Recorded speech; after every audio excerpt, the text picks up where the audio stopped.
Bom dia, gente linda de Praia Grande. Bem, hoje eu vou falar para vocês como fazer arte não figurativa. Eu não sei se vocês todos sabem que arte não figurativa é a parte mais difícil da arte, né? E mais valorizada financeiramente, né? Os trabalhos não figurativos, na maioria dos casos,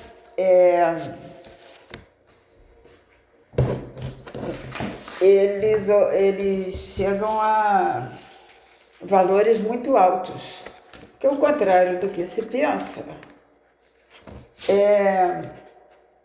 Não é tão fácil assim você se destacar na arte figurativa, né? Pode parecer fácil dizer qualquer um faz um borrão, mas não é tão fácil assim você fazer um borrão artístico, né? Eu acho que os artistas sabem que são realmente artistas, sabem muito bem do que eu estou falando. Então, eu comecei a falar no vídeo passado a respeito de obras não figurativas e vou explicar a vocês como fazer a técnica.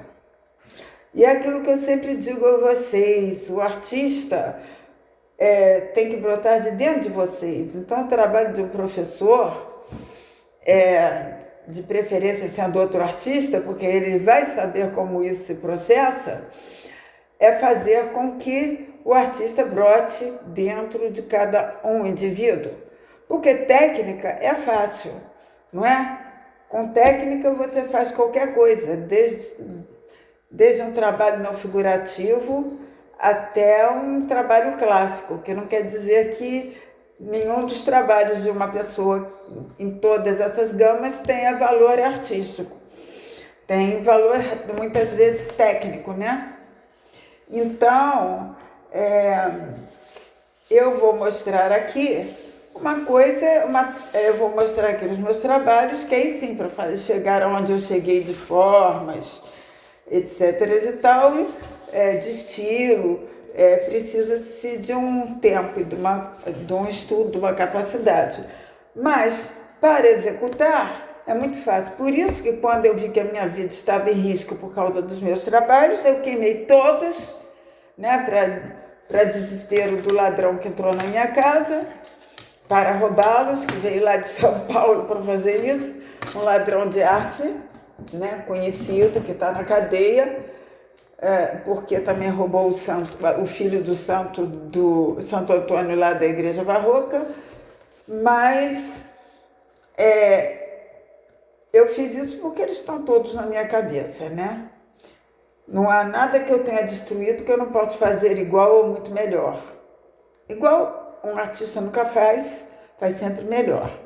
Então, aqui eu estou mostrando trabalhos não figurativos e também falar mais um pouquinho do espaço que eu pretendo criar aí em Praia Grande, do Museu de Arte Verdadeira e Propriamente Dita, né? E porque aqui se foi o país das bananas, como costumavam dizer, já deixou de ser, não é? E o mundo precisa ver de que realmente é esse país maravilhoso chamado Brasil, embora tenha coisas terríveis, né? Como Niterói e Angra dos Reis. E não é propriamente... Angra dos Reis é mesmo uma coisa terrível atualmente, mas Niterói é mais pelas pessoas, né? Por algumas pessoas lá. Então, é lamentável o que se passa dentro de Angra dos Reis e de Niterói. É muito absurdo, vocês vão saber, estará tudo numa coisa chamada Caixa Preta, que se transformará numa obra de arte também. Vocês vão saber. Aguardem um pouquinho. Então, eu vou mostrar este trabalho aqui, né? Eu não sei se a foto aqui foi suficiente para mostrar o que seria esse trabalho, mas eu vou fazer tudo novamente, né? Depois vai fazer parte da sala do meu museu, a parte de quadros não figurativos. E isso aqui, tá? Essa textura aqui que vocês estão vendo, vocês vão fazer as cores, logicamente eu amo essas cores, né? Tanto assim que escolho até para as minhas roupas e mostro que como essas cores combinam. Então aqui vocês vão fazer a paleta de cores, escolher as cores para gerar o que vocês querem. Nessa minha série eu tenho sempre essas formas cortadas e bem profundas, né? Eu escuro essa forma profunda e você faz o trabalho, né? Fica um trabalho só colorido, mas não tem a mesma graça que com a textura. Depois, quando o trabalho ainda estiver molhado, isso aqui eu fiz, mas eu fiz com textura. Isso aqui, né, você passa a massa corrida, tem uma camada. Porque depois você vai fazer o quê? Esse foi assim, você pega uma trama de pano rústico, né? Como se fosse assim, um saco rústico com bastante fibra, e você aperta assim na tela, aperta bem em cima, e aí, logicamente, a textura vai passar para o seu trabalho, né? Esse aqui é feito assim. Então, olha só o efeito que dá. Tem tramas mesmo, eu não sei se vocês vão conseguir ver, mas fica muito interessante. Então, de acordo com o que você aperta em cima, vai dar toda essa diferença. Esse aqui, inclusive, é muito gostoso. Olha a trama que isso fica, né? Mas esse aí era um pano de chão, que dá essa textura, um pano de chão grosso, por sinal, vendia na frente do supermercado, era um pano até colorido. E agora esse aqui é a mesma coisa, porque nós estamos trabalhando no estilo infinito. Então vê que se sabe que foi a mesma pessoa que fez. Eu podia até usar as mesmas formas, mas eu mudo a técnica. E aqui já é bombril, né? É bombril, palha de aço, esponja. E aí o que acontece para dar esse efeito? Eu não fiz cada pedacinho com uma tacada diferente, como foi aqui nesse que eu expliquei a vocês. Aqui eu usei cores diferentes para dar esse efeito aqui. A esponja, bombril, que dá esse visual aqui, né? Agora, isso aqui é sempre a mesma, não é bem preto, né? É uma mistura que dá esses, como se fossem vários pontinhos bem pequenininhos pretos, e você põe aí, então, uma coisa que dê essa textura em cima, não é? Aí, para fazer isso, tem que fazer embaixo, depois fazer e espalhando todos com o mesmo granulado, né? Você vai batendo bem levinho, o pincel, né? Tem aquele pincel, uma brocha, aí você vai batendo bem de levinho até passar na obra inteira. Como esses trabalhos são grandes, dá um certo trabalho, porque todo trabalho, a maioria dos trabalhos não figurativos são grandes, né? Eu resolvi diminuir mesmo, porque já pretendia fazer mesmo um museu, e aí eu teria que ter um Louvre para botar toda a minha obra. Então eu comecei a fazer trabalhos pequenos. E quando o museu estiver lá pronto,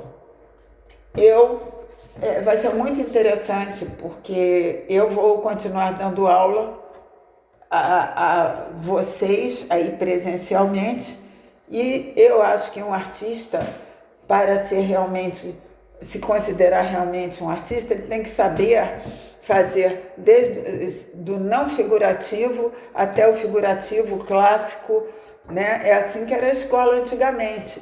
ensinava todas as técnicas, embora que antigamente tivessem menos técnicas, menos estilos. Aqui, por exemplo, já está um trabalho que, olha aqui eu gosto muito desse trabalho, eu vou refazer, eu queimei esse trabalho para não ser morta por causa dele, para não roubarem e para minha vida não estar em risco. Essa aqui é a Aurora e o Amanhecer.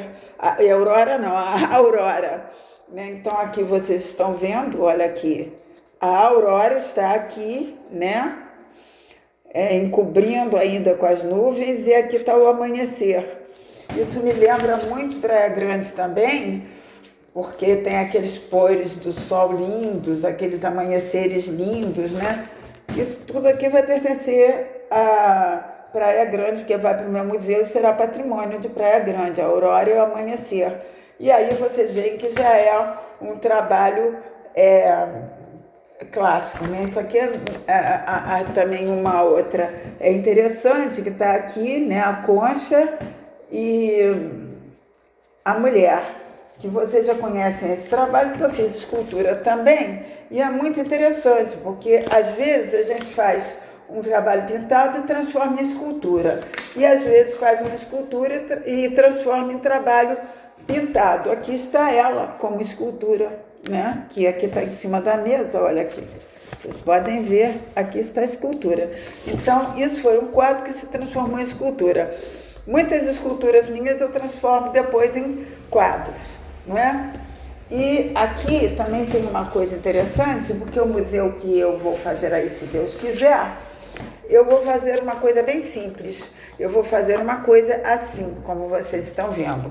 O chão de cimento queimado, as paredes numa cor mais ou menos assim, o teto de friso de madeira, e dentro do museu, basicamente, será isso. Várias salas assim. Então, o museu que eu vou fazer aí são várias salas, cada um com um patamar do meu trabalho, né? E